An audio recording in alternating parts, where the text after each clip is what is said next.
Clear kan? Pertanyaannya, kitab Roma tadi tulisan siapa? Tulisan Allah atau perkataan Yesus atau surat dari Paulus? Surat dari Paulus. Next.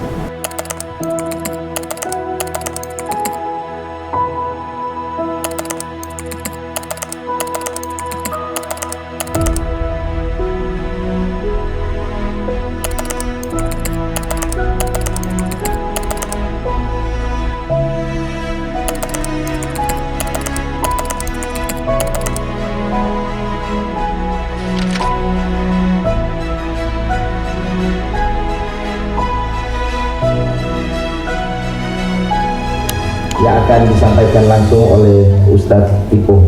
Kepada Bapak Ustadz disilahkan.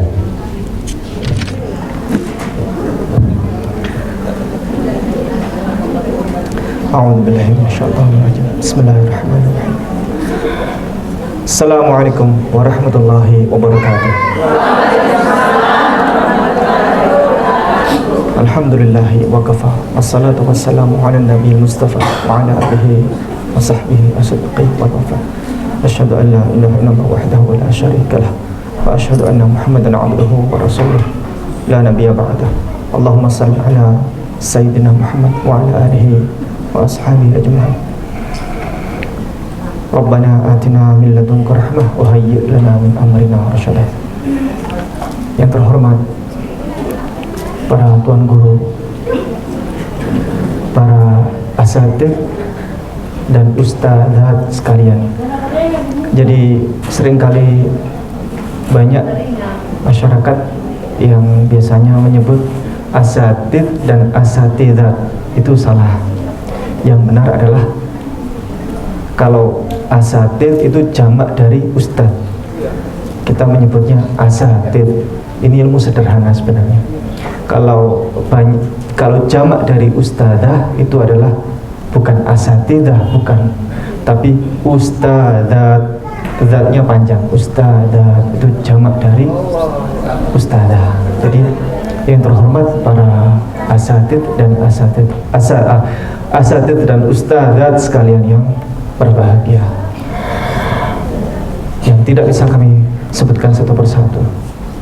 Ada Ustadz Kainama, Ustadz Aristodi, Ustadz Rizal Abu Fatih, para tuan guru dari Departemen Agama, tuan guru yang kami muliakan. Ada para pejuang dari Ayah Sofia sekalian, ada Ibu Bunda Heni Monika, dan semuanya yang tidak bisa kami sebutkan satu persatu. Salam ta'zim. Semoga Allah berkahi panjenengan semuanya karena meneruskan dakwah untuk menyambut gelombang besar-besaran, gelombang masuk Islam besar-besaran di seluruh dunia, termasuk di Indonesia, termasuk di Manado, termasuk di Sulawesi Utara, insyaallah. Karena semakin berkembangnya ilmu, maka termasuk berkembangnya media sekarang, ini informasi buka-bukaan, dan Islam semakin terbuka kebenarannya, begitu. Alhamdulillah, pada suatu ketika saya perjalanan dari Kalimantan Selatan menuju ke Kalimantan Tengah, menuju ke Sampit waktu itu. Perjalanan ditempuh mulai dari ba'da Isya sampai subuh. Kami sepakat, waktu itu rombongan ada 3 mobil. Di dalam mobil satu rombongan bersama saya ada Ustadz Insan Moko Ginta, dan kami gantian nyopir di situ, sehingga kesimpulannya adalah di situ kan capek semua, dan pasti nanti sopir akan sendirian ngantuk tidur. Jadi sebagai syarat supaya tidak tidur di dalam mobil, semuanya harus bercerita yang lucu-lucu satu persatu sampai selesai, sampai subuh begitu. Tapi itu tidak terjadi ternyata, karena begitu jam 1 malam di tengah hutan tepar semuanya kecuali sopir. Kebetulan saya sendiri waktu itu yang nyetir, jadi saya tinggal tidur hanya di tengah hutan.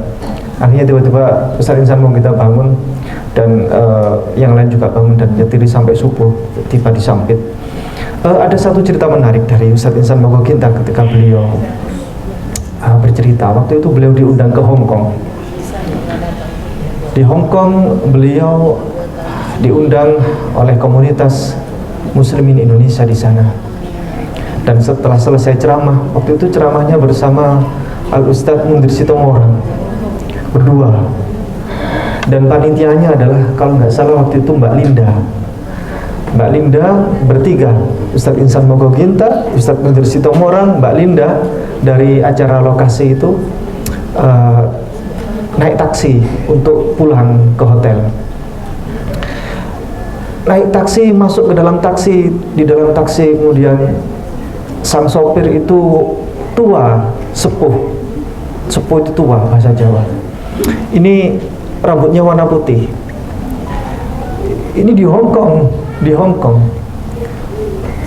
Sehingga waktu itu Ustadz Ihsan Mogoginta masuk duluan ke dalam taksi. Beliau bilang begini, "Widih, drivernya tua sekali. Drivernya tua banget," katanya, kata Ustadz Ihsan. Terus disambut oleh Ustadz Mundir Sitomorang, "Bandar narkoba kali," katanya, kata Ustadz Mundir Sitomorang. Kata Mbak Linda, "Sebentar lagi juga bakal mampus," katanya. Ini bercandaan supaya apa? Karena dia nggak ngerti bahasanya. Orang Hong Kong kan, bahasanya bahasa Mandarin. Tapi begitu sudah selesai masuk semua, sudah ready, kata sopirnya, "Mau kemana Pak?" katanya. Kaget semuanya. Sampai Ustadz Ihsan tuh minta maaf, Ustadz Mundir Sitomorang minta maaf, Mbak Linda juga minta maaf. "Bercanda Pak, minta maaf Pak, bercanda Pak," katanya. "Oh iya, nggak apa-apa katanya. Dan ternyata sang sopir itu orang Surabaya. Dia hijrah ke Hong Kong ketika krisis moneter tahun 98, kan banyak waktu itu terjadi ras ya. Kesukuan ya, orang Tionghoa itu kan banyak yang diusir sehingga dia pindah ke Hong Kong waktu itu. Kesimpulan dari cerita tersebut adalah, jikalau kita mengerti apa yang disampaikan oleh apapun atau oleh siapapun, maka kita akan menjadi tahu dan kita akan menjadi mengerti apa yang dimaksud. Begitu juga dengan kitab suci. Mengapa tadi saya menyampaikan Al-Quran, Islam sekarang ini makin terbuka kebenarannya secara jelas? Karena sekarang dibuka semua tentang kitab suci, termasuk Al-Quran dan Bible. Kalau kita mengerti maksud dari Bible dan Al-Quran itu isinya apa, maka akan semakin terang benderang kebenaran. Kami di sini akan menyampaikan sebuah kabar gembira, yakni tentang sebuah kebenaran. Seringkali saudara kita dari Kristiani itu menyampaikan promo besar-besaran secara terbuka, yang seringkali umat Islam ini tidak menyampaikan promo tersebut. Promo apa itu? Yakni promo dosa Anda sudah ditebus dan kita dijamin masuk surga. Di mana-mana itu, imanilah, berimanlah kepada Yesus dan Anda akan masuk surga. Itu promo, di mana-mana promo, sehingga banyak sekali umat Islam yang kepincut dan akhirnya masuk Kristen. Apakah benar promo itu? Yang pertama. Yang kedua, mengapa umat Islam tidak promo begitu? Mas Kiki, next Mas Kiki. Next lagi. Seringkali saudara kita dari Kristiani menyampaikan bahwa ada namanya dosa waris. Dosa waris yang setiap dari kita umat manusia ini memiliki warisan berupa dosa. Ini sudah pasti tahu semuanya para mu'alaf. Next Mas Kiki. Biasanya kalau sampai ada saudara kita dari Kristiani itu bertanya tentang dosa waris, dalilnya mana? Harus kita tanya tentang dalil. Dalilnya biasanya mereka akan menunjukkan Roma pasal 5 ayat 12. Silakan dicari sendiri nanti. Dan juga Roma pasal 6 ayat 23. Itu. Lanjut Mas Kiki, next. Kemudian ada namanya penebusan dosa, bahwa ketika kita beriman kepada Yesus, maka kita akan ditebus dosanya dan kita dijamin masuk surga.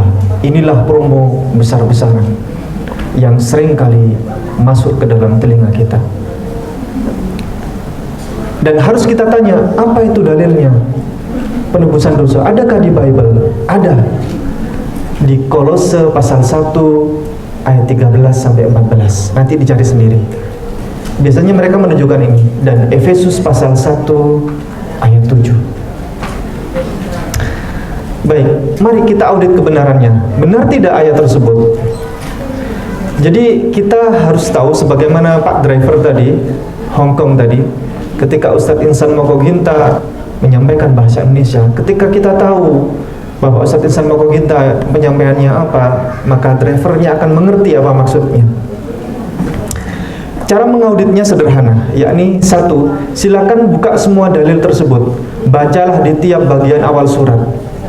Kalau ada Bible yang berupa hard book, buku yang Bible itu enak tambah. Tapi kalau tidak ada yang punya Bible, maka bisa kita buka di internet, maka kita ketik aja kitab Roma, akan muncul, yakni termasuk di buku di Bible ya, di paling depan tulisannya surat Paulus kepada jemaat di Roma. Itu tulisan paling depan sendiri, surat Paulus kepada jemaat di Roma. Dan ketika isinya apa? Next, tulisannya dari Paulus, hamba Kristus Yesus yang dipanggil menjadi rasul dan dikuduskan untuk memberitakan Injil Allah. Clear kan? Pertanyaannya, kitab Roma tadi tulisan siapa? Tulisan Allah atau perkataan Yesus atau surat dari Paulus? Surat dari Paulus.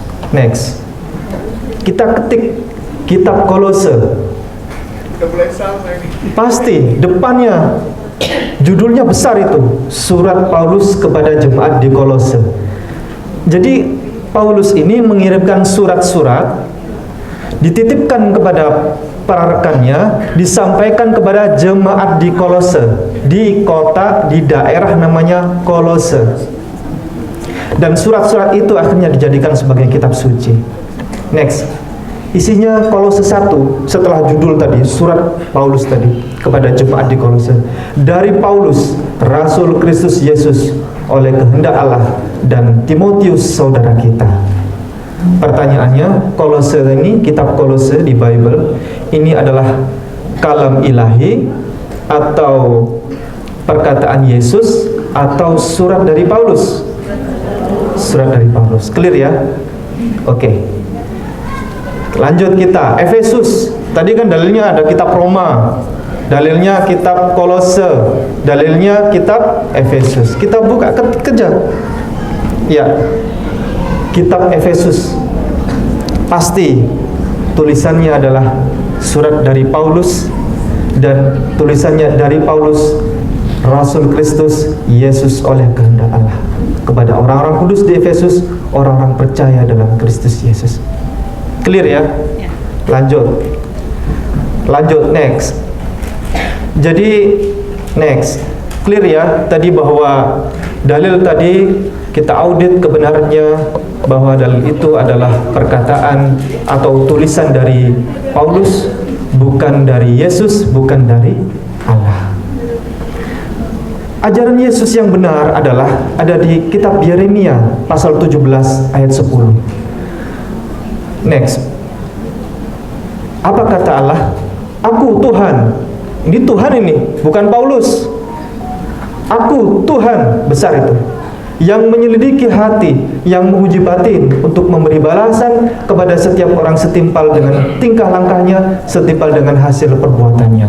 Jadi jelas dosa pikul masing-masing, dosa bapak ibu tidak akan ditanggung oleh saya, tidak ditanggung oleh Ustadz Kainama, atau tidak ditanggung oleh Yesus Kristus.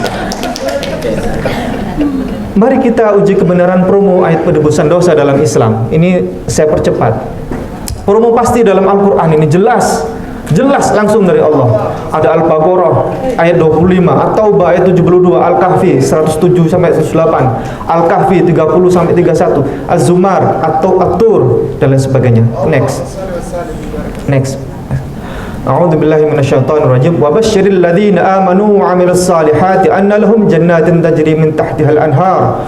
Kullama ruziqu minha min thamaratin rizqan qalu hadzal ladzi ruziqna min qablu wa atu bihi mutasyabiha wa lahum fiha azwajun mutahharatun wa hum fiha khalidun. Artinya adalah, dan sampaikanlah kabar gembira kepada orang-orang yang beriman dan berbuat kebajikan bahwa untuk mereka surga-surga yang mengalir di bawahnya sungai-sungai. Setiap kali mereka diberi rezeki buah-buahan dari surga, mereka berkata, inilah rezeki yang diberikan kepada kami dahulu. Mereka telah diberi buah-buahan yang serupa dan di sana mereka memperoleh pasangan-pasangan yang suci, mereka kekal di dalamnya.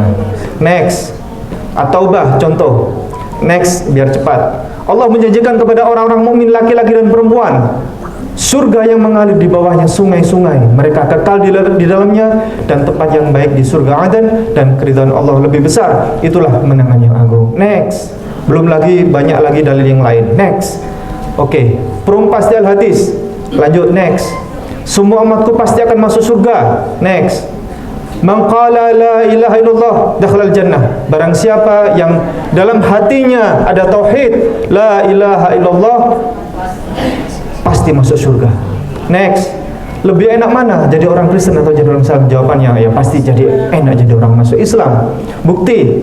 Next, jaminan penebusan dosa jauh lebih banyak di Islam. Next, setiap muslim berwudu maka terhapuslah dosa-dosanya. Jika seorang hamba yang muslim atau mukmin berwudu yang membasuh mukanya, maka keluarlah semua dosa yang dilakukan oleh kedua matanya bersama jatuhnya air atau bersama tetesan terakhir dari air. Ketika ia membasuh kedua tangannya, maka keluar pula seluruh dosa yang dilakukan kedua tangannya itu, dan seterusnya. Jadi dosa-dosa itu keluar bersama tetesan-tetesan air setiap kali kita berwudu. Next, catat ya, itu masih wudu, belum dari bab yang lain. Next, mari kita cermati, belum pahala sedekah, pahala ketika seorang muslim sedang sakit. Sakit itu meluruhkan dosa. Pahala sholat, pahala zakat, pahala berhaji, pahala belajar agama. Next, tambah lagi pahala puasa, pahala silaturahim, menggugurkan dosa, pahala menolong sesama, pahala berkorban, pahala berjuang di jalan Allah, pahala menikah menggugurkan dosa, pahala berzikir, pahala baca Al-Quran, pahala membangun masjid, pahala berangkat ke masjid, tiap langkah menggugurkan dosa. Setiap langkah ke masjid menggugurkan dosa. Pahala umroh, pahala masuk Islam. Ketika seorang masuk Islam pasti habis dosanya, 0. Lanjut, next, pahala membahagiakan orang tua, pahala menghafalkan Al-Quran, bisa membawa saudara-saudaranya yang lain ikut masuk surga. Bahkan konon kabarnya 7 yang dibawa masuk surga. Pahala salat tahajud, pahala salat duha, pahala salat syuruk, dan masih banyak lagi yang lainnya. Ya, panjang kalau ditulis. Sakit aja ditebus dosanya, sakit ya. Next, belum lagi pahala khusus ini. Ya, ada seorang wanita datang menemui dengan membawa 2 anak perempuannya. Dia meminta-minta kepadaku, namun aku tidak mempunyai apapun kecuali 1 buah kurma. Lalu aku berikan sebuah kurma tersebut untuknya. Wanita ini menerima kurma tersebut dan membaginya menjadi 2 untuk diberikan kepada kedua anaknya, sementara dia sendiri tidak ikut memakannya. Kemudian wanita itu bangkit dan keluar bersama anaknya. Setelah itu Nabi SAW datang dan aku ceritakan peristiwa tadi kepada beliau.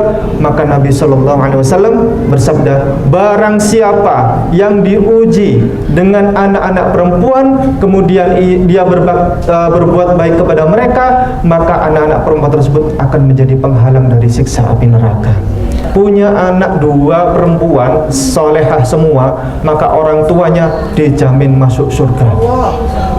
Belum lagi ini, menjaga sholat jamaah selama 40 hari tanpa tertinggal takbir yang pertama bersama imam. Next, ini hadisnya. Next, Kesimpulan, lebih dijamin masuk surga mana antara orang Islam dan orang Kristen? Orang Islam.